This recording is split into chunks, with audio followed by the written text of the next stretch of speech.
In 1939, Ripley's Believe It or Not wrote about a school in Madison, Tennessee, and included its amazing story in their long list of unbelievable things.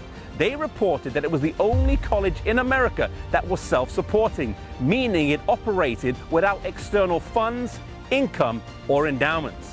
The remarkable story goes back to 1904 when Percy T. McGann and E.A. Sutherland started a school that was originally called the Nashville Agricultural and Normal Institute.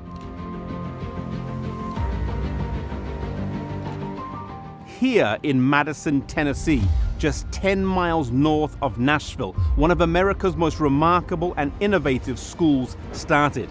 E.A. Sutherland and Percy McGann resigned their jobs from Emmanuel Missionary College and moved down to work in the South. In 1904, they were here on the Cumberland River with Ellen White on the Morning Star boat when it suddenly broke down. Ellen White and Mr. Palmer went ashore and saw a 412-acre farm that was for sale. It was overgrown, full of stones and run down, but Ellen White commented that she had seen the place in a vision and thought they should purchase it. The two teachers, E.A. Sutherland and Percy McGann, were dismayed, for they did not think the place looked promising at all, but they decided to trust the wisdom of Ellen White and moved ahead and purchased the property. It began its first term with 11 students, but quickly grew, and under Ellen White's guidance, the educational philosophy of this school was established. Madison sought to educate the whole person, body, mind, and soul, instilling in students a spirit of self-sacrifice, service, and a love of the simple, frugal life. Using the large property that it had, students worked on the land, ensuring that they could pay their way through, making it a self-supporting institution. If students did not have enough money, they were not turned away, but encouraged to work their way through school. The teachers did not have high-paying salaries, and staff and students would work together every day for 5 hours.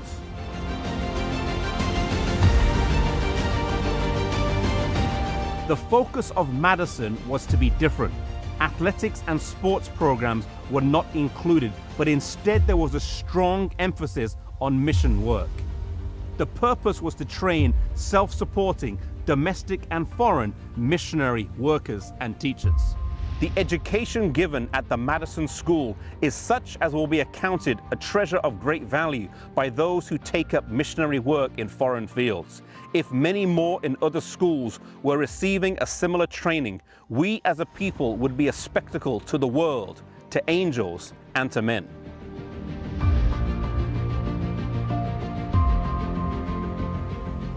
As Madison expanded, it began to plant satellite schools and institutions all across the country.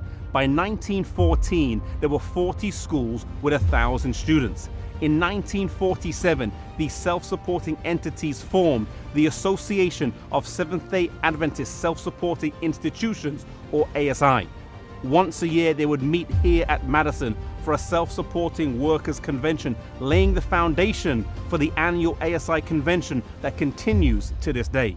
In 1979, the name was changed to reflect a more diverse membership to Adventist Laymen's Services and Industries, and it is a powerful, mission-driven organization that has been responsible for some great projects over the years.